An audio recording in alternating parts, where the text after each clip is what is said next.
اعوذ باللہ من الشیطان الرجیم بسم اللہ الرحمن الرحیم۔ قارون کا حضرت موسیٰ علیہ السلام پر زنا کی تہمت لگانا۔ حضرت ابن عباس رحمۃ اللہ علیہ سے ذکر کیا گیا ہے کہ قارون نے ایک بدکار عورت کو کچھ مال اس شرط پر دیا کہ وہ لوگوں کے سامنے موسیٰ علیہ السلام کو کہے کہ تو نے میرے ساتھ ایسا ایسا برا فعل کیا ہے۔ کہا جاتا ہے کہ اس عورت نے یہ بات کہہ دی تو آپ پر ڈر کی وجہ سے کب کبھی طاری ہو گئی۔ اسی وقت حضرت موسیٰ علیہ السلام سجدہ ریز ہو گئے، رب تعالیٰ سے دعا کی، پھر سجدے سے سر اٹھایا تو اس عورت سے اس بات پر قسم اٹھوائی اور پوچھا کہ تو نے یہ بات کیوں کی ہے؟ اس عورت نے جواب دیا کہ یہ کام مجھ سے قارون نے کروایا ہے۔ یہ بات سن کر موسیٰ علیہ السلام سجدے میں گر گئے اور قارون کے حق میں بد دعا کی، تو اللہ تعالیٰ نے موسیٰ علیہ السلام کی طرف وحی کی کہ میں نے زمین کو آپ کے تابع کر دیا ہے، وہ آپ کا حکم مانے گی۔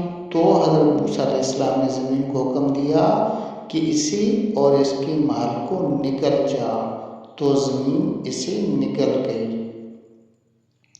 بعض مفسرین نے یہ بھی کہا کہ قارون پوری شان و شوکت اور اپنی زیب و زینت کے ساتھ اپنی قوم کے سامنے آیا اور اپنے لاہ و لشکر اور خچروں میں گھرا ہوا، جن پر خزانے کی چابیاں لدی ہوئی تھیں، اور فاخرہ لباس پہن کر موسیٰ علیہ السلام کی مجلس سے گزرا۔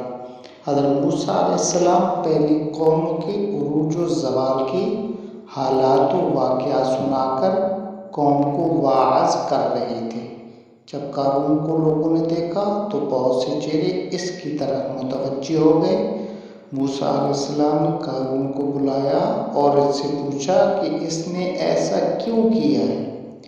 قارون نے جواب میں کہا کہ اے موسیٰ، اگر تجھے نبوت کے ذریعے مجھ پر فضیلت حاصل ہے تو مجھے مال و دولت کے لحاظ سے تجھ پر فضیلت حاصل ہے۔ اگر آپ چاہیں تو باہر نکلیں اور بد دعا کریں، اور میں بھی آپ کے لیے بد دعا کرتا ہوں۔ پس موسیٰ علیہ السلام باہر تشریف لائے اور قارون بھی اپنی قوم کے ساتھ باہر آیا۔ تو موسیٰ علیہ السلام نے فرمایا کہ پہلے تو بد دعا کرتا ہے یا میں تیرے لیے بد دعا کروں؟ قارون نے کہا کہ پہلے میں بد دعا کرتا ہوں۔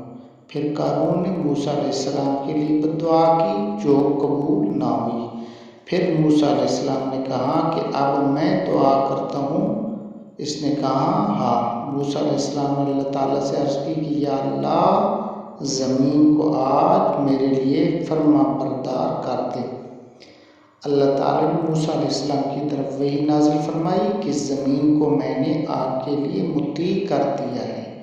موسیٰ علیہ السلام نے کہا کہ اے زمین، اس کو پکڑ لے، تو زمین نے اس کو پاؤں تک پکڑ لیا۔ موسیٰ علیہ السلام نے پھر فرمایا کہ اس کو گھٹنوں تک پکڑ لے، زمین نے گھٹنوں تک نگل لیا۔ پھر شانوں تک قابو کر لیا۔ پھر فرمایا کہ اس کے مال و دولت کی طرف توجہ کر۔ اس نے اس کے تمام خزانے بھی پکڑ لیے اور لوگ ان کو دیکھ رہے تھے۔ پھر آپ نے اپنے ہاتھ سے اشارہ کیا کہ قارون اور اس کے تمام خزانے کو اپنے اندر نگل لے۔ یہ اشارہ پانا تھا کہ زمین قارون اور اس کے تمام خزانوں کو اپنے اندر نکل لیا زمین نے۔